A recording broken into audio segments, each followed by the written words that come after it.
BRS MLA Vivekananda మీడియాతో మాట్లాడుతున్నారు. Live లో చూద్దాం. ప్రభుత్వం కూడా ఏ వర్గాన్ని కూడా ఈరోజు ఇచ్చినట్టు హామీ నిలబెట్టుకోకుండా అన్ని వైఫల్యం చెంది ఈరోజు ఆ కప్పుపిచ్చుకోవడానికి ఈ యొక్క భూదందాలన్నీ కూడా కప్పుపిచ్చుకోవడానికి మా పైన బురద వెళ్ళే ప్రయత్నం చేస్తా ఉన్నాడు.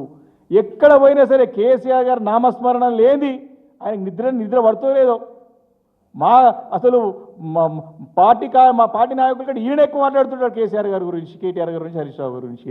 ఎందుకో మరి ఆయన నా పేరుసుకుని నిద్రపట్టదు. ఈయన పోయి అంట సిద్దిపేటలో కడతాడంట.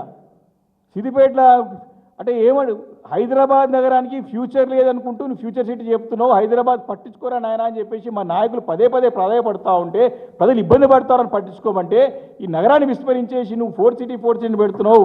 మరి అక్కడ ఫార్మా సిటీ గురించి ఎట్లకెళ్ళి ఫార్మా సిటీయే ఖచ్చితంగా అవుతుంది, అది కండిషనల్గా ల్యాండ్ అక్విజిషన్ అయ్యింది, ఈ భారత్ ఫ్యూచర్ సిటీ అనేది ఉండదు అని చెప్పి చట్టపరంగా చెప్తే దాన్ని పక్కన పెట్టి మరి హరీష్ రావు గారిని నేను సిద్దిపేటలో గెలుగుతారా చూస్తా అంటారు. సిద్దిపేటలో వచ్చి పోటీ చేయమరు నువ్వు.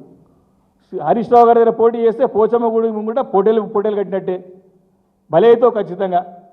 ఇంకేమంటాడు నన్ను కొడంగల్లో కుట్రపూరితం కూడా కొట్టినట్టు ఛాలెంజ్ చేసింది నువ్వు రేవంత్ రెడ్డి గారు మర్చిపోయినారు.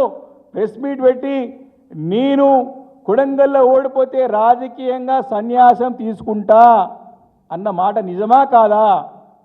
ఈరోజు ఆ సన్యాసం తీసుకున్నటువంటి ఒక సన్యాసి ఈరోజు ప్రగల్భాలు పలుకుతూ అబద్ధాలు చెప్పుకుంటూ ఉసిరివెలిలాగా రంగులు మార్చుకుంటూ మరి ముందుకు పోతా ఉంటే ప్రజలు అమాయకులు అనుకుంటున్నారా అని చెప్పి ప్రశ్నిస్తా ఉన్నారు రేవంత్ రెడ్డి గారిని.